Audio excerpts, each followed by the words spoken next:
Ô Tawane, fala aí. Quando tu era criança, tinha aula de ecologia na escola? Ah, mano, os professores falavam, né? Pra jogar lixo no lixo, cuidar das árvores, não desperdiçar papel. Então, seria massa se isso fosse suficiente para salvar o meio ambiente, né não? Sem grandes corporações, sem agrotóxicos perigosos. Nossa, sim, sim. A gente era feliz e nem sabia, né, mano? Só geminando ali o feijão no algodãozinho, sabe?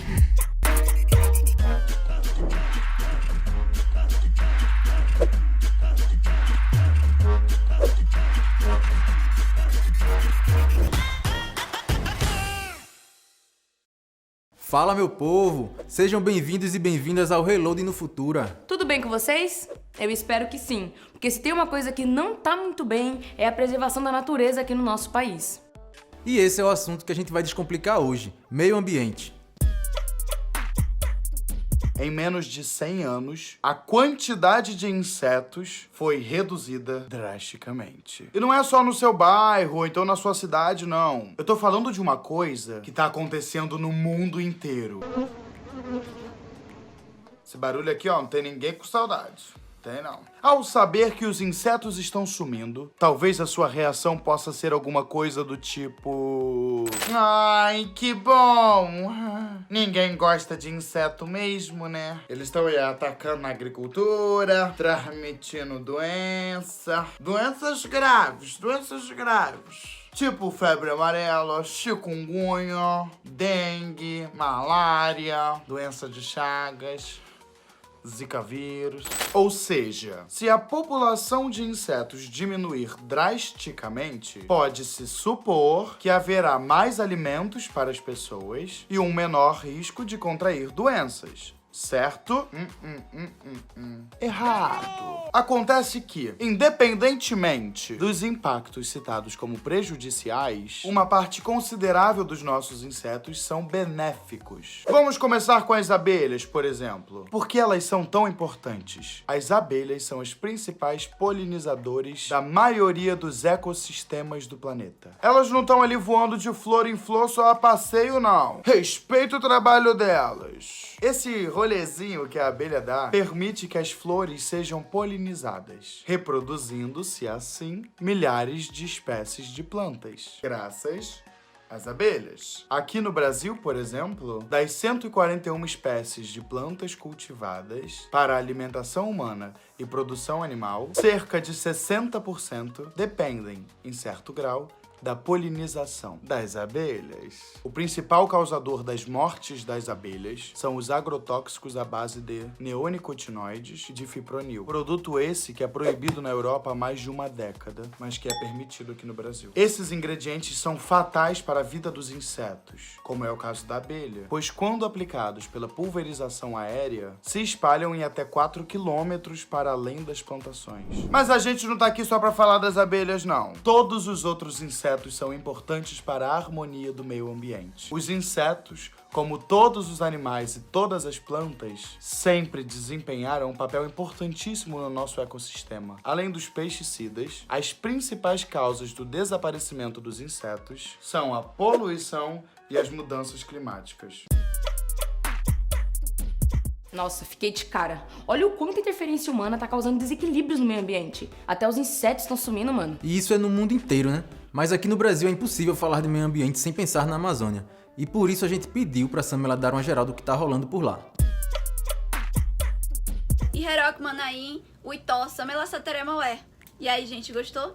É assim que o povo Sateremaué se cumprimenta no dia a dia. E hoje eu vou explicar pra vocês o que está acontecendo aqui na Amazônia. 31% dos incêndios e 42% do desmatamento na Amazônia ocorrem em terras públicas. Mas por quê? Ou como o Sateré fala, Caranhã. Para entender isso, primeiro é importante que a gente entenda o que é um grileiro. Grileiros são criminosos que invadem terras públicas, colocam capim e pasto, falsificam o documento dessas terras e esperam o governo legalizar. Esse nome, gente, grilagem, vem de uma técnica onde as pessoas, elas dentro de uma caixa colocavam o documento, colocavam grilos dentro e os animais, eles roíam os documentos e ficava amarelado. E isso dava uma aparência de que o documento era antigo. O que vem acontecendo é que esse crime é bem pouco combatido. Na verdade, ele é até incentivado pela falta de fiscalização, de punição e pela facilidade em que se tem em registrar essas terras griladas. E para facilitar o desmatamento e a invasão, eles usam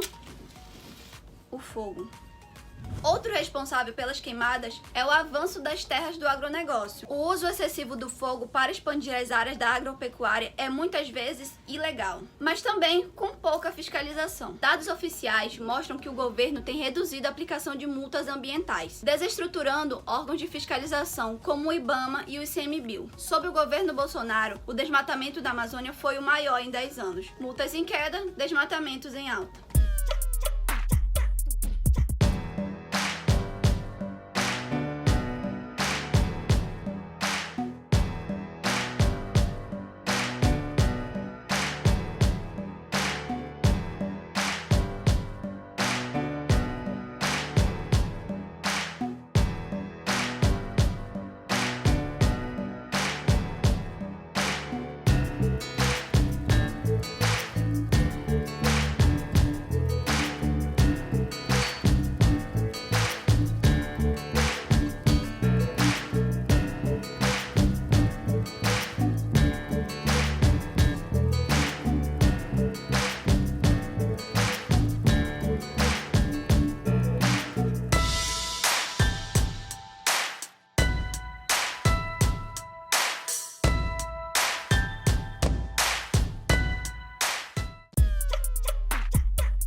A Amazônia está sendo devastada e tem muita gente que não tá nem aí para isso. Mas tem gente que está de olho para não deixar nenhum pedaço de floresta ir abaixo sem a gente saber. Eu tô falando do INPE, o Instituto de Pesquisas Espaciais, que, vamos ser sinceros, poderia ser chamado Os Olhos da Floresta. E não sou eu que está dizendo. Uma das mais prestigiadas revistas científicas do mundo, a revista Science, carimbou em suas páginas: o monitoramento por satélite da Amazônia brasileira é a inveja do mundo. O Brasil tem o maior programa de monitoramento de florestas do mundo. As principais operações do INPE funcionam em Belém, no Centro Regional da Amazônia, um prédio que o Instituto inaugurou em 2009. Iniciado em 1988, o programa de monitoramento da Amazônia por satélite é um dos motivos por trás da expressiva queda nas taxas de desmatamento na série histórica. Sim, você não ouviu errado, podia ser bem pior. Em 2012, a destruição da floresta alcançou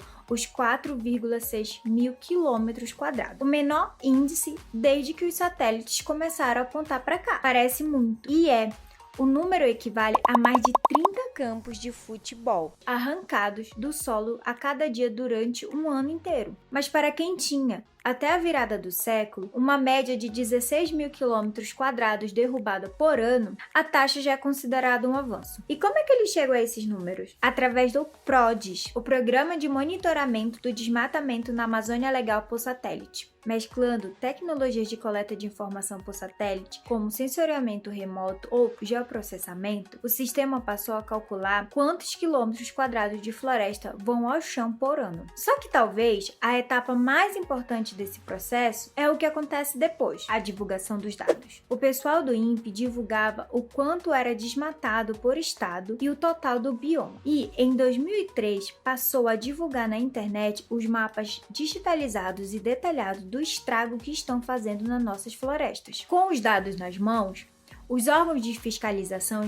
deixam suas operações muito mais precisas. Esse é um ponto bem importante. Não adianta conhecer os dados e não fiscalizar. Sem a devida fiscalização, a situação vem piorando a cada ano. Entre agosto de 2019 e julho de 2020, a taxa de desmatamento ultrapassou 11 mil quilômetros quadrados. E aí, deu para entender a importância do INPE?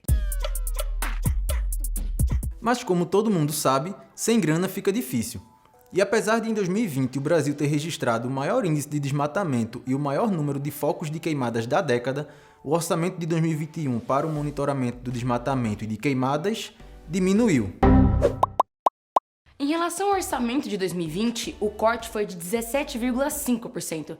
Mas para você ter uma ideia melhor, em relação a 2011, 10 anos atrás, o corte foi de mais de 60%. E no orçamento total do Ministério do Meio Ambiente, a queda é ainda maior.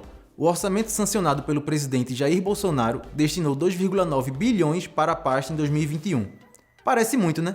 Mas em valores atualizados, esse valor é 70% menor do que o orçamento destinado em 2010. Sendo um programa feito por jovens e para jovens, a gente aqui do Reload não pode esquecer que a preservação do meio ambiente está diretamente relacionada com o nosso futuro. E a gente não quer tocar o terror nem assustar ninguém. Mas a emergência climática tá aí, é uma realidade. E os cientistas vêm avisando. Essa década é crucial para evitar que os efeitos do aquecimento global sejam irreversíveis. E aí, meus queridos, eu sou Larissa Venturini e hoje nós vamos falar sobre como os jovens estão tentando salvar o mundo das mudanças climáticas.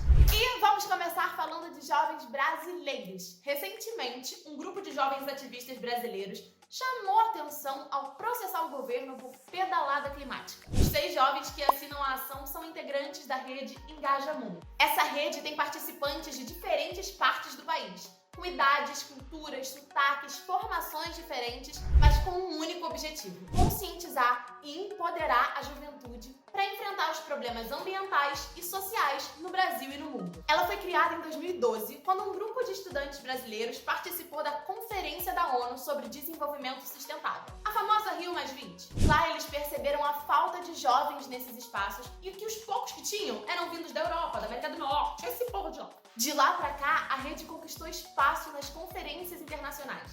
Em setembro de 2019, uma das integrantes foi convidada pela ONU para a abertura da Cúpula do Clima das Nações Unidas, junto com a pirralha Greta Thunberg. Até o início da pandemia, foram 161 ações nacionais e 205 formações presenciais organizadas pela rede Engaja Mundo, reunindo milhares de jovens por todo o país. E, falando na Greta, outro movimento bacana liderado por jovens é o Friday for the Future Brazil, que surgiu a partir de uma ideia dela. Eles já mobilizaram cerca de 35 mil pessoas em 325 cidades de 22 estados só no Brasil. Tudo isso? Isso é muito bom. Mostra como os jovens aqui e no mundo estão se unindo para buscar soluções e pressionar os governos por medidas pelo meio ambiente. Então, meu povo, bora cobrar os nossos governantes, bora votar direitinho e bora trabalhar pela saúde da nossa casa, o planeta Terra. Pela união dos seus poderes, eu sou o Capitão Planeta! Um beijo para todos vocês e até o próximo episódio. Dali, galera, até lá.